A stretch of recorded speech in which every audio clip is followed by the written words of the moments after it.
আসসালামু আলাইকুম। একটি ঘটনা শোনানো হচ্ছে ফাজালে সাদাকাত থেকে 689 পৃষ্ঠার 5 নম্বর জৈনিক মুহাজির ও আনসারি পাহারাদারির এবং আনসারি ব্যক্তির নামাজের তীরবদ্ধ হওয়া।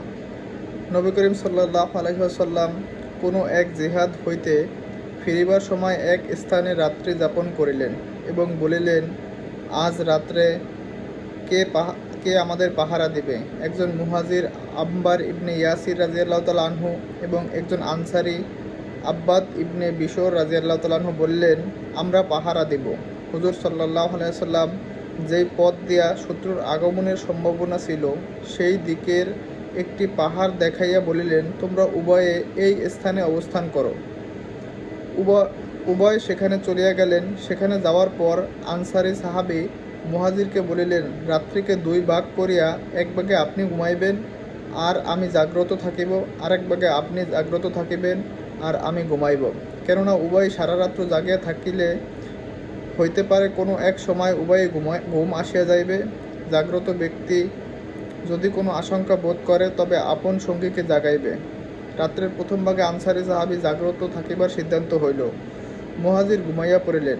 আনসারি সাহাবী নামাজে দাঁড়াইয়া গেলেন।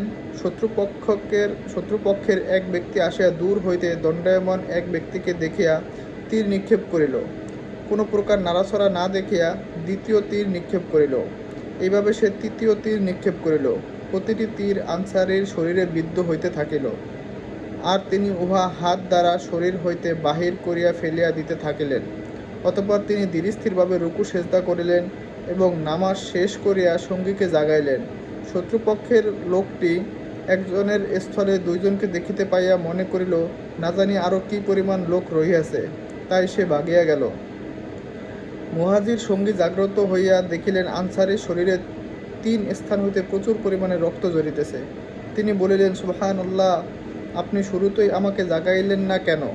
আনসারী বলিলেন, আমি নামাজে একটি সূরায়ে কাহাফ শুরু করিয়াছিলাম। সূরাটি শেষ না করিয়া রুকুতে যাইতে মন চাহিল না।